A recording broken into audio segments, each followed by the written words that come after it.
Hi, I'm J.C.Hollywood, and this is This Week in the 80s for the week beginning June 18th.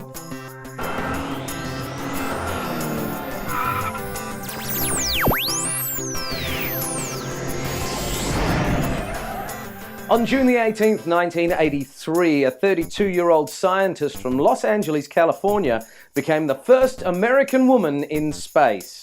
Sally Ride wasn't the first woman in space. Russian cosmonaut Valentina Tereshkova had claimed that honor way back in 1963, but that did nothing to dampen the media's fascination with her. Unfortunately, their fascination didn't extend to her abilities as an astronaut, and the media circus that followed her seemed more concerned with how she was going to go to the bathroom and what makeup she was taking with her. But, as she would later recount, by far the worst question was whether or not she cried when there was a malfunction in the simulator. Riding on board the Space Shuttle Challenger, she spent a week in space, returning on June 24th. She went up again in 1984 and was training to go up a third time in 1986, but then the Space Shuttle Challenger disaster occurred. She was then appointed to 2 separate commissions into the accident, and her information proved integral in identifying the weakness that led to the explosion. In 1987, she left NASA and started teaching at the University of California, specializing in maths and sciences, hoping to make the path to NASA easier for future generations of women. Sally Ride was also famously name-checked in Billy Joel's 1989 hit, We Didn't Start the Fire. It's FIFA World Cup time, and this week gives us a perfect opportunity to celebrate one of its most infamous moments, the June 22nd, 1986 Hand of God goal by Diego Maradona. For many, the quarter-final between England and Argentina was already more than just a game of football, it being the first time that the two sides had met since the Falklands War 4 years earlier, and tensions were high. At half-time, the score was 0-0, with Argentina up on possession, but struggling to break through England's defence. Something special would be required to score, and as it turns out, that something special would come from the world of volleyball.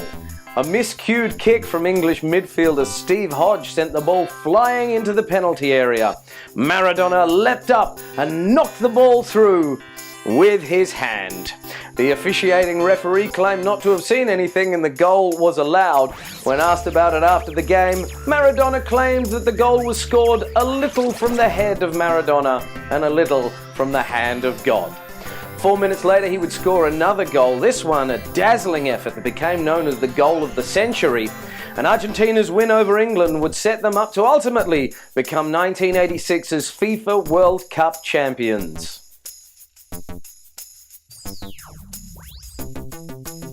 Two significant events in the history of Madison Square Garden happened a year apart on June 18th. The first, in 1983, was the first of 4 sellout shows at the Garden by Puerto Rican boy band Menudo. The story of Menudo is a strange one. For many, the name is instantly recognizable, if for no other reason than it was the group that launched the career of a then 12-year-old Ricky Martin in 1984. But others have perhaps never heard of them, which is strange because, as far as boy bands go, Menudo is one of the most successful and long-lived. In 1983, American teenagers were in the grip of what they called Menuditis fever, and People magazine dubbed the band the Beatles of the Latin world. Now, while on the surface that might seem like typical media hyperbole, in this case, the comparison was warranted, if only for the reaction that they got from their fans. The buzz had started back in February when 3,500 fans had turned out at Kennedy International Airport to greet the band on their first US tour. And when tickets for their Madison Square Garden shows went on sale, all 80,000 sold out in just 3 days. It propelled the band to the international stage and, in many respects, did the same for Puerto Rico. And it set the template for all boy bands to come, including New Kids on the Block. Fun fact about Menudo, in 1984 they had their first English language hit with the song Like a Cannonball from the soundtrack to Cannonball Run 2, a film which Roger Ebert hailed as being one of the laziest insults to a moviegoer's intelligence that I can remember. The second notable show for the Garden happened on June the 18th, 1984. And it was a show that resulted in the band that was playing there being banned for life. Judas Priest were appearing at the Garden as part of their Defenders of the Faith tour, and things started to go wrong from the outset. Local radio announcer Perry Stone was introducing the night with a list of forthcoming shows that included Helen Reddy and Neil Diamond.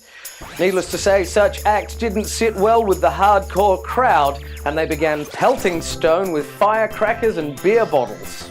But things really spiraled out of control once Judas Priest took to the stage. As their 20-song set rolled on, fans began tearing cushions from their seats and hurling them on stage. As guitarist K.K. Downing later recalled, by the end of the show, the stage was 2 to 3 cushions deep, making it almost impossible to move. All up, the fans caused $250,000 worth of damage, which was paid for by the band's insurance. The lifetime ban was enacted, and it still stands to this day.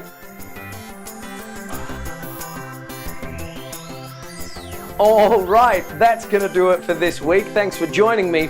Don't forget to like, share, and subscribe, and I'll see you back here next week for more This Week in the 80s.